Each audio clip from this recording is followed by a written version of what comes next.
ओरिसातील पुरी किंवा जगन्नाथपुरी हे प्राचीन तीर्थक्षेत्र असून भारतातील 4 प्रसिद्ध धामांपैकी ते पूर्वीकडील धाम आहे. आद्य शंकराचार्यांनी येथेच एक धर्मपीठ स्थापून जगन्नाथपुरीचे धार्मिक आणि सांस्कृतिक क्षेत्रातील महत्त्व चिरंतर केले आहे. जगन्नाथाचे मंदिर समुद्रकिनाऱ्यावरच असून त्यात जगन्नाथ म्हणजेच भगवान श्रीकृष्ण, सुभद्रा आणि बलराम यांच्या हस्तपादरहित अशा 3 लाकडी मूर्ती आहेत. पुरी येथे वर्षभर उत्सव समारंभ चालू असतात. त्यात रथयात्रा, रथोत्सव व गुंडीचा यात्रा हा फार महत्त्वाचा उत्सव समजला जातो. रथोत्सवाचा प्रारंभ आषाढ शुद्ध द्वितीयेला होतो व तो 8 दिवस चालतो.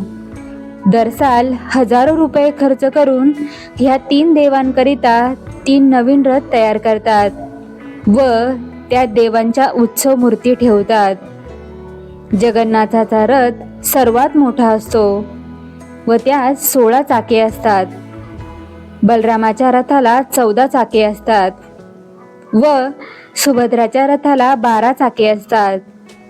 मंदिरातील मूर्ती रथात नेऊन ठेवणारे लोक ठराविकच असतात. त्यांना दैत्यपती म्हणतात. हे दैत्यपती ब्राह्मणेतर असून ते स्वतःला ओरिसातील प्राचीन जमातीचे वंशज म्हणवतात. यांचे जगन्नाथाशी प्रत्यक्ष बंधुत्वाचे नाते असल्याबाबत एक आख्यायिकाही सांगतात.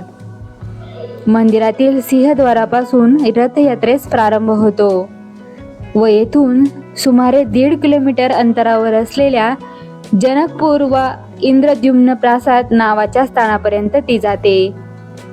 तेथे 3 दिवस थांबून ही रथयात्रा परत येते. गोकुळातून श्रीकृष्ण मथुरेला जातो अशी या रथयात्रेमागची कल्पना आहे. तेथेच जगन्नाथाला भेटण्यासाठी साक्षात लक्ष्मी देवी येते अशी भाविकांची समजूत आहे.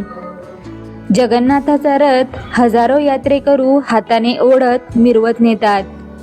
हा रथ ओढण्यासाठी जो सहाय्य करतो तो जन्ममरणाच्या फेऱ्यातून मुक्त होतो अशी श्रद्धा आहे.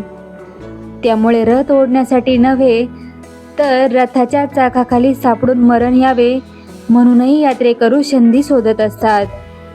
रथयात्रा संपल्यानंतर या लाकडी रथांचा लिलाव केला जातो.